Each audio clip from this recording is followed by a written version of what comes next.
Oke, ketemu lagi sahabat-sahabat di Rumah Sahabat bersama Uncle Tibob. Dan kali ini saya ditemani oleh seorang sahabat yang luar biasa. Kalian harus nonton sampai akhir karena kisah dalam hidupnya itu sangat-sangat menginspirasi.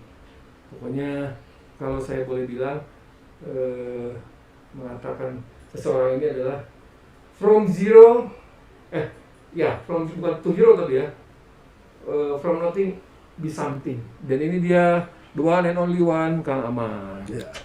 Nuhun Kang. Ya, sami-sami Uncle. Hatur nuhun. Kita berdua aja deh, Aman Siap. ini ya. Siap. Oke, Kang Aman. Aduh, mohon maaf nih.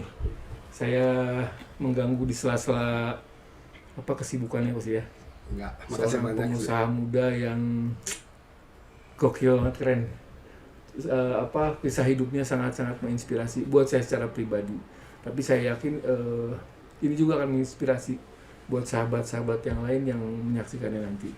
Kang Aman boleh bercerita tentang Kang Aman seperti apa dan bagaimana? Baik, jadi saya orang yang lagi belajar dan mencari sesuatu, Uncle. Gitu. Jadi saya beruntung ketemu dengan orang baik, dengan orang yang bisa berbagi kebaikan dengan orang lain gitu. Jadi saya pikir apa yang saya lakukan selama ini dan sebagian teman-teman mungkin sama tujuannya, Uncle. Cari kebahagiaan. Ya. Nah, cuma kebahagiaan ini mungkin yang bisa didefinisikan berbeda-beda. Nah itu dia, betul. Gitu. Betul. Saya pikir Uncle Tibob seorang socio-entrepreneur ya. Wah, enggak saya. Artinya orang yang bisa berbuat baik dan bisa mengajak terhadap kebaikan. Insya Jadi Allah. saya sangat senang sekali menjadi sahabat Uncle ya, menjadi keluarga besar di sahabat kebaikan ini, Uncle gitu. Oke, Kang Aman. Saya sempat baca juga nih sedikit biografi tentang Kang Aman yang mungkin agak-agak. Kalau saya berpikir tadi gini, masa sih ketika seorang miliuner, Amin. miliarder berawal dari penjual kaos kaki di emperan kaki 5. Nah itu yang saya pengen gali. Karena kisah itu buat saya hal yang tidak masuk di akal. Kalau kita secara logika ya berpikir seperti itu kan di kondisi seperti ini. Pasti orang pun berpikir, masa sih yang tadinya jualan ngemper sekarang bisa menjadi seorang eksportir bahkan ya. Nah, ceritanya gimana tuh Kang? Baik, jadi makasih Uncle. Memang hidup itu tidak semulus dan tidak seindah yang dibayangkan, Uncle. Ya. Jadi yang mungkin orang lihat hasil akhirnya bahwa Betul. orang sudah sukses, sudah enak. Orang jarang yang mau tahu dan mungkin mau lihat bahwa itu semua proses gitu. Ya, Bahwa tidak perjalanan semua orang langsung gede gitu, Uncle. betul. Jadi tadi disampaikan sama Uncle mungkin kurang lebih 20 tahun yang lalu ya. Ini jadi kelihatan tuanya nih Uncle. Jadi dulu saya jualan di gazebo, jualan kaos kaki, jualan di kaki 5. Yang bagi sebagian orang ini profesi yang tertindas, yang tidak nyaman Uncle gitu. Berbeda dengan melihat sosok pengusaha yang sudah sukses, dilihat enaknya. Nah mungkin itu yang harus diceritakan dan mudah-mudahan bisa menginspirasi buat teman-teman semuanya gitu Uncle. Nah. Gitu. Oke, Kang Aman ya di bidang pendidikan berhasil, usaha berhasil. Nah itu apa sih dan bagaimana untuk memotivasi dirinya? Dan yang kalau saya boleh bilang kan, jadi sahabat-sahabat harus ketahui beliau ini adalah menjadi seorang anak yatim dari usia kecil, bahkan dari sebelum lahir ya, apa lahir? Jadi kebetulan meninggal di usia SMP. Jadi SD SMP orang tua. Orang tua ya bapak ya. Nah di kondisi seperti itu kan biasanya kalau anak-anak zaman now mah membleh ya. Ya. Nah itu selain pengusaha yang sukses dan juga di bidang pendidikannya ya. Sampai sekarang S3 ya? Ya alhamdulillah iya, saya udah biasa. menyelesaikan pendidikan S3 Uncle. Jadi ini bukan gaya-gayaan, tapi ini buat saya sarana untuk menimba ilmu. Betul. Nah saya pikir saya tidak mendikotomi antara pendidikan dengan usaha. Betul. Karena selama ini orang kalau misalkan, mohon maaf ya Uncle ya, yang sukses pendidikan menganggap bisnis tidak perlu, atau sebaliknya yang bisnisnya sukses menganggap pendidikan tidak perlu. Bahkan kalau menurut saya, karena tadi Uncle sampaikan saya ditinggal orang tua waktu kecil, saya dulu setelah SMP pingin masuk SMA Uncle, tapi karena nggak ada biaya jadi masuk STM. Oh gitu. Ceweknya sedikit lah Uncle gitu. Nah jadi kurang perhatian kayaknya nih gitu kan. Jadi saya di situ, Kalau hal seperti itu berarti masih normal ya. masih ngarahnya nuloba awewe lah. Iya. Oke. Jadi nggak sesuai ekspektasi dan nggak sesuai bayangan. Oke. Jadi kalau lihat anak SMA itu mungkin masa-masanya ABG, Indah. indah gitu. Nah kita di STM mungkin laki-lakinya banyak, perempuannya sedikit. Betul. Nah jadi makanya jangan salahin kalau anak STM banyak berantem angkel gitu. Gitu. Jadi, Karena kurang HBW-nya haus belayan wanita. betul. Jadi memang di situ saya mutusin karena kebetulan orang tua meninggal, jadi saya harus cari uang sendiri, jadi tulang punggung orang tua lah. Ya. Gitu. Jadi saya setelah pulang sekolah itu jualan 3.000 angkel. Jualan 3.000. Nah, jadi Itu itu ada berapa pasar sih? minggu. Itu kurang lebih tahun 2002, 3 tahun saya di sana. Gitu. Jadi orang tuh nyangkanya mungkin wah udah bisa ekspor, udah punya pabrik, ya udah gede. Orang nggak tahu dulunya mulai dari mana. Ya, betul. Gitu. Nah, itu biasanya orang akan bertanya, memulainya itu seperti apa sih gitu? Betul. Jadi kalau orang Sunda bilang bakat, angkel, bakat Bakat yang kebutuh gitu, bakat yang kebutuh. Jadi memang ada yang keterpaksaan, ada yang pilihan gitu. Iya. Jadi kalau saya berbisnis memang awal mulanya sih terpaksa, tapi jadi pilihan juga Iya. angkel, gitu. Jadi Iya. saya merasa bahwa berbisnis itu sebuah pilihan dan dengan segala konsekuensinya gitu. Iya, Dan betul. alhamdulillah mungkin tidak instan ya angkel ya. Ya, betul. Banyak anak muda, teman-teman kalau misalkan bisnis 1 tahun, 2 tahun pengennya langsung sukses.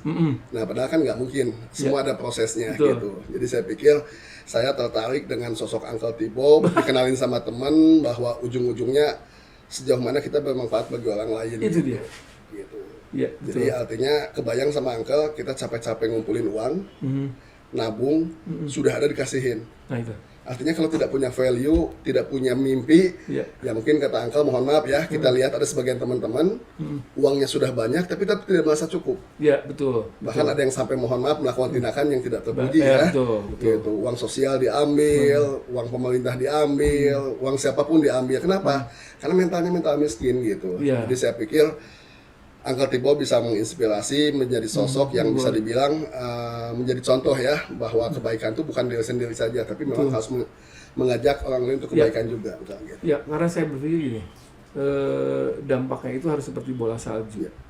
Kebaikan itu. Jadi dari kita yang tadinya cuma satu titik, bagaimana caranya supaya menjadi besar dan menjadi besar terus. Dan nggak mungkin juga kalau saya berjalan sendiri kasarnya, saya keliling Indonesia pernah sampai 6 kali kan untuk melakukan ini. Tapi saya ada kajian kan setelah itu. Kalau saya terus-terusan begini, saya akhirnya capek sendiri. Ya. Kenapa saya tidak mencoba membuka diri? Betul. Gitu loh. Seperti media sosial itu saya baru, Betul. belum lama saya mainnya. Iya. Tapi banyak orang terinspirasi dengan Nah, yang itu. Uncle tampilkan ya gitu. Pada akhirnya di setiap kota kabupaten saya mencoba mengajak mereka, paling tidak sampaikan informasi. Itu sudah sebuah kebaikan. Betul. Nah, kita nanti yang menggarap selanjutnya. Nah, itu. Jadi sahabat-sahabat, saya pernah baca biografi beliau itu di mana beliau pagi-pagi harus naik angkot, terus karena bawa karung besar ya. Betul. Bawa karung besar tidak boleh masuk ke dalam angkot. Jadi ditaruh, bayang nggak, di atas angkot, Iya. ditaruh di atas angkot, terus dipegang sama satu tangan. Iya. Kebayang kalau angkotnya ngebut atau karena polisi tidur, sini dibawa. Ya kan? Kalau Kang Hendra mungkin bisa mental masih lucu lah, gitu kan? Membal-membal gitu. Karena bodinya agak sedikit sintal gitu. Gitu. Iya benar ya Kang itu ya? Betul, Benar ya? betul. Nah, itu dia. Jadi perjalanan hidup manusia itu tidak selalu tapi bagusnya begitu. Jadi ketika yang tadi akan bilang ada juga yang akademisi tapi mengabaikan praktisi. Ya, Ada juga yang memang praktisi mengabaikan akademisi. ya, betul. Nah, kalau saya boleh bilang beliau lah ya teman, tetap mengutamakan pendidikan juga perlu, tapi praktek langsung di lapangan juga kita turun gitu. Ya, betul. Tapi kalau pada saat itu saya sih berpikir gini, jangan sampai saya dibodohi orang. Ya, betul. Gitu. Dan saya tidak ingin membodohi orang lain. Ya. Gitu. Nah, Aman. Ada satu lagi yang membuat dan ini belum pernah saya lakukan dan saya belum bisa melakukan ini. Ketika membangun sebuah masjid dengan harga yang sekian M, itu dibangun dari uang kantong sendiri. Itu dasarnya apa sih? Ya, jadi semua dilakukan dengan keyakinan, bukan ikut-ikutan ya. Artinya yang membedakan kita manusia dengan hewan itu mungkin yang saya pahami bahwa kita nggak sekedar bisa cuma mikirin makan dan minum saja. Betul. mana? Manusia tuh ada value gitu, ada Ya. hati. Ya, Kita betul. sadari bahwa setiap orang bakal meninggal, Uncle. Betul. Jadi jujur aja saya takut meninggal. Sedangkan ibadah saya, amalan saya masih sedikit gitu. Jadi saya pikir setelah saya punya sedikit rezeki, saya kumpulin sekian tahun, pada akhirnya itu nggak akan saya bawa pulang, Uncle. Gitu. Yang kita bawa pulang yang sesungguhnya yaitu kebaikan yang kita keluarkan. Gitu. Jadi analoginya tadi mungkin ya sekian rupiah saya kondisi pandemi gini, Uncle, orang lain mah kalau disimpan di bank mungkin dapat sekian rupiah cukup banyak ya, puluhan juta. Kita kasihkan, kita wakafkan, artinya kan itu butuh keyakinan yang sangat kuat, Uncle. Gitu. Kenapa? Karena sama mulai dari awal. Gitu. Dari nol Jadi, ya benar-benar ya. bukan dari nol, mungkin dari minus ya, nggak punya modal sama sekali. Kalau nol mungkin masih mending, Masih ini mending dari ya. minus ya. Jadi saya ingin berbagi bahwa sebagai seorang pengusaha memang harus punya value, Ya. harus punya nilai gitu. Di samping nominal ya, Ya. gitu. Jadi saya pikir itu semua berawal dari hati kita. Ya. Itu yang Setelah membedakan hati, kita dengan kita punya ilmu Ya. bahwa itu masuk akal. Ya, Kita ucapkan dan kita lakukan. betul. Karena banyak, mohon maaf, orang yang mau ngomongnya bagus, Belum tentu. prakteknya Ya, nggak kurang gitu, betul, Uncle, betul. gitu. Jadi saya sekolah itu luar biasa, nggak semudah dan nggak seenak yang orang duga. Jadi tadi Uncle sampaikan, jangan sampai dibodohin dan jangan sampai membodohi. Iya, betul. Gitu. Jadi kebayang sama Uncle dulu, saya akunting itu jelek banget, Uncle. Oh gitu. C itu. STM atunya. Bayang lah gitu kan. Tapi ya karena punya bisnis, dipaksa mau tidak untuk mau. belajar, Ya. karena uang sendiri malah kalau orang bilang udah A+ gitu. Jadi spesial pun nggak akan hilang gitu. Kenapa? Karena kita butuh ilmu. Ya. Makanya saya sekolah lagi S1, S2, S3 dan sampai saat ini saya nggak berhenti untuk belajar gitu. Nah Uncle. itu betul. Gitu. Jangan pernah berhenti untuk belajar sampai akhirnya kita masuk ke dalam yang lahat ya. Ini dia satu orang yang sangat menginspirasi, makanya saya bilang tadi tidak akan rugi ketika bertemu dengan beliau. Dan ada satu saya agak shock tadi. Wah gila gitu ya. Ternyata Kang Aman punya masjid yang segini indahnya, megahnya. Sementara orang-orang yang berlebihan kalau untuk membangun masjid kayaknya nanya-nanya boro-boro untuk bangun masjid sumbangan kamu masjid ya bulanan yang bayar listrik lagi yang hese. Iya, Aduh jadi doraka gue ngomongin orang asli gitu dah. Gitu Kang Aman. Nah, melihat kondisi seperti ini nah sekarang tapi sudah mulai agak membaik ya pastinya. Apa yang bisa Kang Aman sampaikan kepada sahabat-sahabat untuk jadi gini Kang, sekarang ini banyak sekali teman-teman sahabat-sahabat di luar sana yang akhirnya mentalnya jadi mental pengemis. Saya sudah berusaha Pak begini-begini, saya udah mengupayakan begini, tadinya saya jualan bla bla segala macam, tapi modalnya sekarang habis Pak, dipakai makan, ya iyalah namanya usaha, kalau nggak usaha lagi berhenti. Tapi tidak mau melakukan ekspansi dengan mengalihkan, mencari peluang. Nah itu gimana tuh Kang? Kalau Kang sebagai pengusaha? Jadi pentingnya lingkungan, Uncle. Ya silakan Uncle. Jadi lingkungan itu penting. Pada saat saya ketemu dengan Uncle T-Bob, dengan teman-teman yang optimis, yang berbagi kebaikan, tentu kita termotivasi. Tapi kalau kita bacanya yang mellow, terus ketemu dengan teman-teman yang pesimis, ya tentu kita akan terbawa mellow dan terbawa pesimis, Uncle. Gitu. Jadi lingkungan itu bagi saya penting, itu menjadi energi untuk tetap maju. Dan yang lebih penting lagi bagi saya, kita harus punya value akhirat, artinya bahwa kita sangat yakin bahwa semua ini terjadi dengan izin Allah gitu, Uncle. Nggak ada yang kebetulan lah gitu ya. Saya ketemu dengan Uncle, saya ketemu dengan teman-teman, termasuk rezeki yang Allah titipkan di saya, nggak ada yang kebetulan. Iya, betul. Gitu. Jadi saya pikir pada saat kita punya rezeki, alangkah baiknya dan alangkah indahnya kalau kita berbagi gitu. Kenapa? Saya ini mungkin sekedar cerita, Uncle, feedback. Saya dari kecil itu, mohon maaf, lahir dari keterbatasan. Orang kaya banget lah ya. Kaya banget, sampai lahir aja saya kakinya nggak benar, gitu. Jadi saya lahir dengan kondisi cacat, sehingga saya bernazar waktu itu dan ditinggalin orang tua juga kondisinya mustahik, banyak dibantu orang, Uncle, gitu.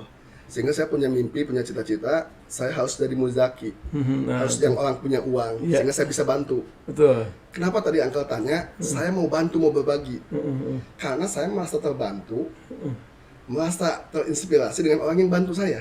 Pernah ada di posisi itu gitu Nah, ya, gitu. menjadi mustahik dan sekarang harus menjadi Berbeda muzaki. dengan teman-teman mungkin yang sama Allah dikasih kelapangan rezeki yang harusnya Ya. amalnya lebih banyak. Gitu ya. Mulainya dari gede dong. Masa yang punya uang gede nggak mau, yang kecil aja kayak saya mau berbagi, enggak ya? Itu bukan saya yang ngomong loh. Saya yang ngomong. Aduh, tapi alhamdulillah kalau teman-teman kita enggak ya, sahabat-sahabat kita enggak ya. Insya Allah gitu. Yang uangnya gede bantu orang lain, bantu Uncle, bantu siapapun teman-teman kita yang lagi membutuhkan, tentu harusnya lebih banyak Uncle. Betul. Gitu. Jadi mungkin saya kebetulan rezekinya masih sedikit, ya mungkin bantunya masih sedikit Uncle gitu. Tapi ya mudah-mudahan ke depan kalau sudah growth lagi, sudah lancar lagi, insya Allah bisa kita berkontribusi lebih besar lagi. Amin, Uncle, amin, gitu. amin. Ya, jadi sahabat-sahabat, kalau di penanggulangan bencana, Uncle, izin ya, sambil minum. kemarin di Jakarta beberapa kali ada kebakaran. Saya bawa bantuan kayak pakaian dalam, terus saya bawa kaos kaki. Ini orangnya yang biasanya tidak mau muncul, tapi saya tipu dan akhirnya dia mau kesini juga. Karena kebaikan itu harus dibagikan. Nah, jadi cerita-cerita itu walaupun hanya sekedar cerita, tapi mereka kan tidak pernah tahu. Oh, banyaknya berpikir gini, oh kalau enak kali aja kalau lu mau enak dulunya orang kaya kayak gini gitu kan. Padahal kan tidak semua itu. Betul. Ternyata yang kaya juga kalau tidak punya kepedulian. Nah, betul. Ya, jadi kan Allah memberikan kemampuan manusia pada saat lahir semua sama, nggak pakai baju. Betul. Tinggal kemauannya mau atau tidak gitu kan. Nah, ini kan sekarang keluarga sendiri gimana menyikapi kayak Akang misalnya bikin masjid yang sekian M. Itu keluarga support tapi ya. Ya jadi alhamdulillahnya saya dapat istri yang baik Uncle. Dan kebetulan saya nikah itu kondisinya sama istri itu lagi di bawah 2002. Jadi pada saat ada kelebihan rezeki, alhamdulillah visinya sama. Mungkin berbeda kalau yang teman-teman kebetulan dapat rezekinya nikahnya udah ada. Dikasih sedikit mungkin udah hungsing Uncle. Betul. Gitu. Jadi kebetulan saya nikah dari bawah, sama-sama berjuang sehingga value-nya sama. Pada saat kita punya kelebihan rezeki ya tentu keluarga support. Iya. Cuma mungkin istri selalu mengingatkan, ya kalau orang Ustadz ngomongnya apa, ini salah terus baca ayat ini, innama amalu biniat. Nah, segala sesuatu itu tergantung niatnya Uncle. Awalu Gitu. ya. Nah, jadi kenapa banyak orang yang salah katanya. Jadi nyumbang itu kalau divideoin, kalau kalau diberitain. Nah, jadi kalau nggak diberitain itu pundung kita nyumbang deh Uncle gitu ya. Betul. Jadi saya pikir dari dulu nggak pernah lihat, nggak pernah muncul. Artinya saya pikir saya sekarang punya sedikit kelebihan rezeki, saya bantu dengan rezeki saya. Tapi mungkin teman-teman yang punya ilmu, yang punya energi tenaga, mungkin bisa ngebantu dengan tenaganya, dengan pikirannya, gitu. Jadi intinya mau berbagi nggak gitu. Iya. Gitu. Tinggal kemauan. Bukan? Nah, udah mati juga kebayang tuh Uncle. Kalau mati nggak dibantu orang lain, memang bisa Ngurus sendiri gitu nah, kan. itu dia, betul. Gitu. Nah, jadi mau pingin dibantuin, kudu banyak bantu orang gitu ya, Uncle. Gitu. Nah, tapi ada juga gini, Pak Aman. Saya sendiri bermain di media sosial dan men-sharekan kegiatan yang saya lakukan itu saya belum lama, 4 tahun ke belakang inilah. Awalnya memang saya sama seperti itu. Saya tidak ingin ada dokumentasi pada saat saya memberi, tapi karena takutnya dibilang riya lah segala macam. Tapi kan kembali lagi tadi al-awalu biniat. Kenapa tidak kita lakukan kasarnya misalnya pemberian bantuan terus kita videokan atau difoto, bukan untuk riya, tapi supaya orang tahu. Paling tidak teman-teman terdekat kita, oh dia bisa, kenapa gua enggak? Betul. Ya itu dia. Siap. Jadi memang itu Uncle, memang ini yang harus ditanamkan sama kita itu, kan kita tuh investasi Uncle. Investasi akhirat ya. That's it. Betul, bisa. Jadi jangan sampai investasinya malah rugi. Artinya ini tipis antara ikhlas dengan ngasih contoh.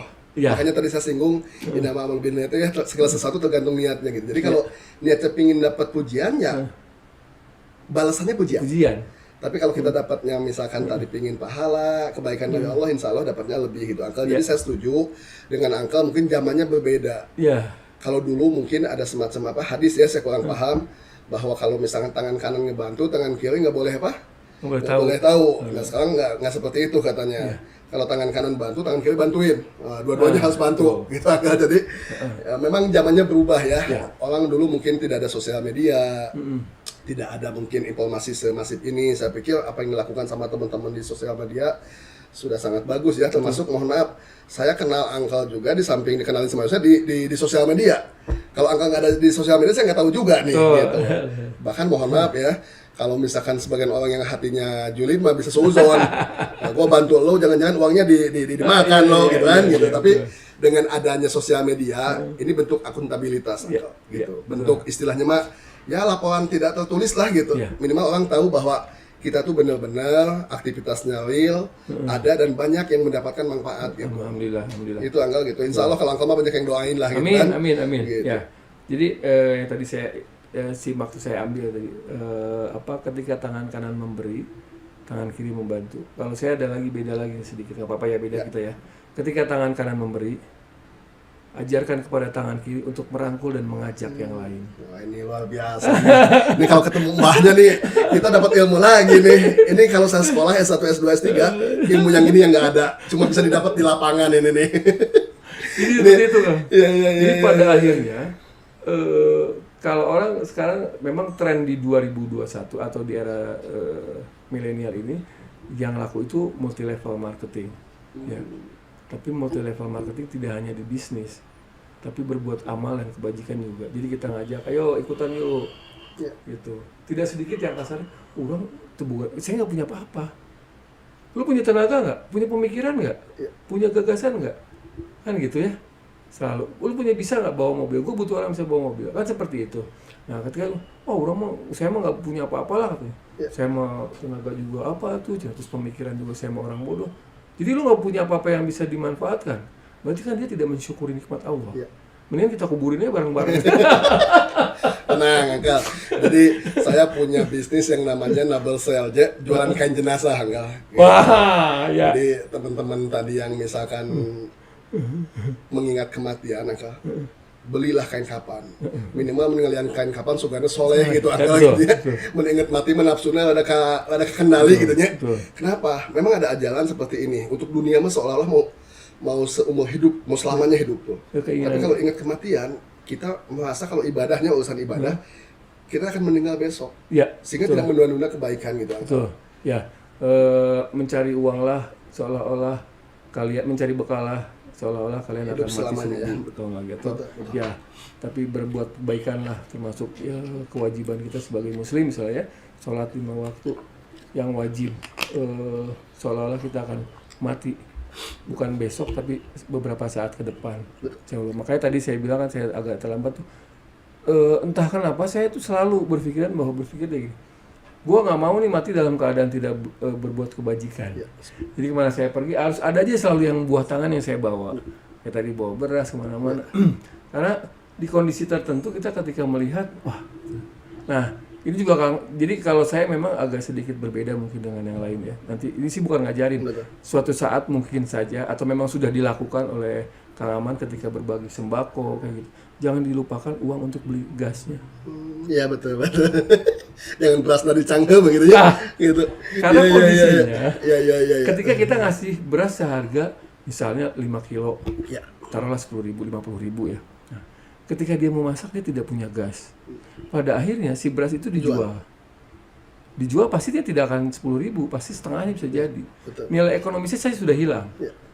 Ya kan? Nah, makanya saya selalu begitu. Ketika saya memberikan sembako, saya sisipkan uang untuk membeli mereka, membelikan buat masaknya lah gitu ya. Buat masaknya. Dan kalau untuk yang anak-anak kecil itu melihat kondisi sekarang ini di era pandemi, banyaknya terjadi tingkat perceraian, dan itu saya sangat merasa miris sekali. Itu hampir, udah banyak lah nilainya, jumlahnya. Nah, jangan pernah dilupakan juga bantuan untuk anak-anak kecil. Jadi anak kecil mata apa bapak ibu atau boga duit. Nggak punya uang, pokoknya pengen jajan. Iya. Nah itu. Jadi kebahagiaan mereka itu bukan hanya orang tua itu bisa bahagia ketika melihat anaknya bahagia. Ya. Gitu. Ya, betul. Jadi ini memang pandemi ini luar biasa ya. Luar biasa Angkel. Jadi katanya ya, mudah-mudahan mah nggak terjadi sama kita semua ya. Amin. Minimal kita kalau tahu ilmunya bisa mengantisipasi. Katanya gini, kalau lagi di atas, itu godaannya ada di laki-laki. Oke. Tapi kalau lagi di bawah, itu godaannya di perempuan. Iya, penjelasan gitu. Artinya, kalau muncul susah, perempuan ninggalin.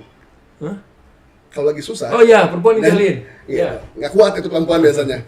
Tapi kalau lagi senang, laki-laki biasa nusuk macam-macam. Tak. Nah gitu makanya. Kayak Kang Hendra gitu. Kang Hendra gitu juga ya? Enggak ya? Kang Hendra senang di bawah apa di atas? Jadi intinya betul. dengan kita berbagi, kita bisa memahami posisi kapan kita di atas, kapan kita di bawah. Betul. Gitu. Dan saya selalu mengingatkan sama teman-teman bahwa kenapa perlu nilai tambah tuh gini ya, Uncle ya. Saya pikir kalau misalkan kita meninggal, kadang-kadang kita tuh punya apa sih gitu. saya lihat ya, ini pemahaman saya ya, masih belajar juga Uncle.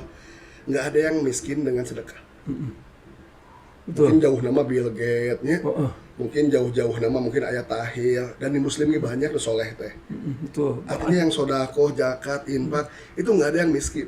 Dan juga gini loh, teknologi ketika kemarin WhatsApp dan Instagram down, banyak banget orang gelisah sampai SMS akhirnya telepon. Bilang, kenapa sih kok orang kayak gini? Hai, ini diberikan kesempatan oleh Allah untuk kalian mengkaji Al-Quran. Iya. Ambil sisi positifnya sih, jadi waduh mana ini, kamu yang namanya Kang Hendra, wah nggak guling gasah, bisa temenang order ya. Beda, Kang Hendra kan udah jadi selebgram gitu. Jadi lamun misalkan tak ada Instagramnya lagi down, income-nya berkurang, jadi ngebantu lagi sedikit nanti. Dampaknya ke saya nanti dong. Jadi luar biasa Uncle. Jadi saya kalau boleh nih Uncle ya. Nah gini, ini waktu juga Betul. tidak terasa ya. Betul, Biasa. betul. Ini dia nih. Nggak enaknya kalau ngobrol nyambung, waktunya. Nggak kerasa Uncle ya. Orang sok liur teh makanya mendingan tengah aja jadi gila. Jadi- Man, saya minta bukan kata-kata terakhir sih, supporting dalam artian untuk sahabat-sahabat semua, bukan wise word juga, bukan kata-kata bijak, tapi sampaikan apa yang memang harus disampaikan. Ya.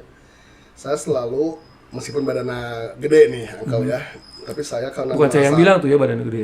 Dulu berat badan saya itu 60 kilo Uncle, sekarang 90 gitu. Jadi berhasil lah gitu. Jadi sesuatu yang kecil jangan pernah diabaikan. Ya, Karena yang gede itu dimulai dari yang kecil. betul, setuju. Jadi jangan dulu ngomong punya uang banyak dulu baru bantu. Nah, jadi meskipun punya uang kecil, belajar dari yang kecil gitu Uncle. Betul. Saya dulu punya sesuatu yang kecil, modalnya kecil, ya mulai dari yang kecil. Ya. Gitu. Jadi jangan sampai nunggu gede dulu lah gitu kan. Wah. Gitu gede ente mau udah Uncle kan bahaya gitu ya.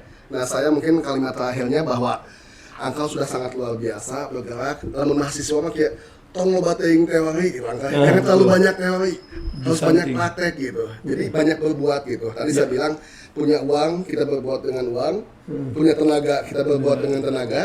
Ya kalau punya ilmu berbuat dengan ilmu gitu. Jadi saya udah jujur aja saya dengan apa ya, saya pribadi ini susah ngomongnya Uncle ya karena banyak banget yang diomongin. Saya hormat, saya salut, saya apresiasi dengan apa yang Uncle Thibault lakukan. Artinya ini orang baik, orang yang mau kerja, dan tidak setiap orang mau membaktikan hidupnya untuk membantu orang gitu. Ya minimal kalau kita belum bisa bantu orang, bantulah Uncle Thibault untuk berbuat banyak, lebih banyak bantu orang gitu Uncle. Yang tadi punya tenaga, bantu lewat tenaga. Yang punya pikiran, bantu dengan pikiran. Dan mungkin dengan teknologi tadi, ya tuh kudu nunggu uang 1 juta. Cek kasarnya mau niat masa 10.000 bisa nyumbang gitu Uncle-nya. Jadi- Boleh teh Uncle ya teh 10.000 nyumbang. Nah itu betul, boleh. No action, talk only mah udah jangan lah ya. Oke, Kang Man, satu nuhun Siap, pisan. makasih banyak nih. Jadi kalau yang bisa saya tangkap dari pembicaraannya, tidak usah menunggu uang besar, tapi hargai uang kecil karena tidak akan ada uang kecil. Tidak akan ada uang besar kalau tidak ada uang kecil. Jika kamu ingin menjadi orang besar, hargai orang kecil. Ya, Siap. hatur nuhun pisan. Yang penting mah action. Asik. Sukses, Uncle, sehat selalu. Habis. Amin. Gitu. Oke, sahabat. Cukup sekian dulu di perjumpaan kali ini dan Assalamualaikum. Waalaikumsalam. Tapi rumah sahabat Uncle Thibault.